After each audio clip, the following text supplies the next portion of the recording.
আসসালামু আলাইকুম। আজকে নিয়ে আসলাম হচ্ছে চিংড়ি মাছের বড়া। দেখুন চিংড়ি মাছ এতদিন যা যা চিংড়ি মাছ খেয়েছি সবগুলার ঠোঙা, লেজ এগুলো সব রেখে দিয়েছিলাম। পাশাপাশি কিছু চিংড়ি মাছও নিয়েছি, তখনই দেখিয়ে দিয়েছিলাম এগুলো চিংড়ি মাছ নিয়েছি। আর পাশে হচ্ছে এগুলো ঠোঙা আর লেজ, এগুলো আমি ফেলে দিয়ে না, এগুলো রেখে দিই। আস্তে আস্তে অনেকগুলো জমলে তারপর হচ্ছে বড়া বানিয়ে এই যে ডাল ভিজিয়ে রেখেছিলাম, এখন হচ্ছে ব্লেন্ডার জারে দিয়ে দিব ডাল, চিংড়ি মাছ, হচ্ছে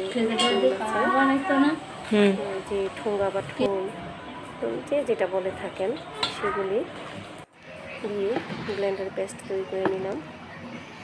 বাটাবাটির ঝামেলাতে আমি যাই না, আমার খুব কষ্ট হয়, সেই জন্যে দিয়ে দিলাম হচ্ছে হলুদের গুঁড়া, একটু ধনিয়ার গুঁড়া দিলাম, মরিচের গুঁড়া, যে ঝাল খেতে পছন্দ করেন একটু ঝাল বাড়িয়ে কমে নিতে পারেন, একটু জিরার গুঁড়া।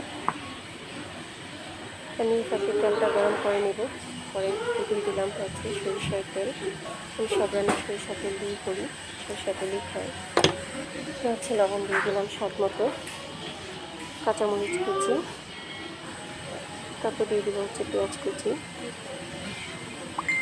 এখন হচ্ছে এটাকে আমি মেখে নিব ভালো করে, সবগুলো মিশিয়ে নেব।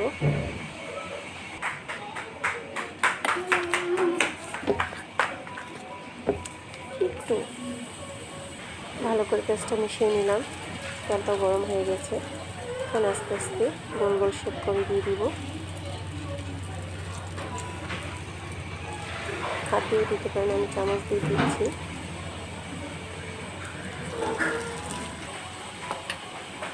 এই বড়াটাকে বাদ থেকে অসাধারণ লাগে। আমার এক পিঠ হয়ে গেছে, 3-4 মিনিট পর আমি একটু উল্টে দিয়েছি। কানে দিন এরকম করে 3-4 বার উল্টে দিব, দেওয়ার পর একদম ভালো মতো হবে। প্রায়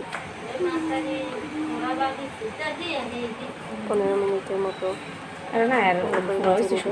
আঁচটা অবশ্যই মৃদু না, মিডিয়াম আঁচে রাখবেন, হয়ে যায়। ভিতরে যদি একটু নরম নরম থাকে তাতে আবার ভালো লাগে না। এটা হচ্ছে আপনি এমনিতেও খেতে পারবেন, ভাতের সাথে খাইন, যা যেভাবে ইচ্ছে সেভাবেই খেতে পারেন। চিংড়ি মাছের বড়া বলতে আমার কাছে খুবই ভালো লাগে, আর হচ্ছে ভাত দিয়ে খেতে আমার খুব অসাধারণ লাগে। এটা যে কেউ চিংড়ি মাছের বড়া পছন্দ করে, যারা এখনো খাননি বা বানানোর ঝামেলা, বাটাবাটির ঝামেলা মনে করে বানাতে চান না, তাদের জন্য এই টিপসটা। খুবই অল্প মাছ নিলে হয়, আর যে মাছের খোল, খোসা, যাই বলে থাকেন টেস্টেস, এগুলো চিংড়ি মাছ বাঁচলে এগুলো রেখে দেবেন। এগুলো সংগ্রহ করে রাখার পরে হচ্ছে একসাথে করে একদিন অল্প করে চিংড়ি মাছ সাথে দিয়ে ডাল দিয়ে ব্লেন্ডার জারে পেস্ট করে নিয়ে এভাবে বানিয়ে নেবে। তো সবগুলো ভাজা শেষ, ভাজা হয়ে গেছে। এখন হচ্ছে সাথে মরিচ ভেজে নিলাম, মরিচ ভাজা আর হচ্ছে পড়াদের খেতে খুবই পছন্দ করে, তাই মরিচ ভেজে নিলাম। আপনারা যদি মরিচ ভাজা দিয়ে খেতে পছন্দ করেন তাহলে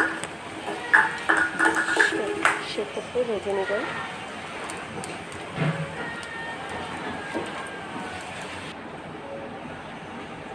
এটা যারা এখনো বানিয়ে খাননি তারা বানিয়ে খাবেন, খেয়ে জানাবেন কমেন্ট বক্সে কেমন হয়েছে আমার রেসিপিটা।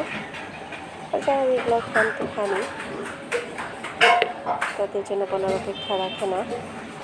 আজকে এই পর্যন্ত, লাইক করুন, শেয়ার এটা হলেও করে যাবেন। আসসালামু আলাইকুম।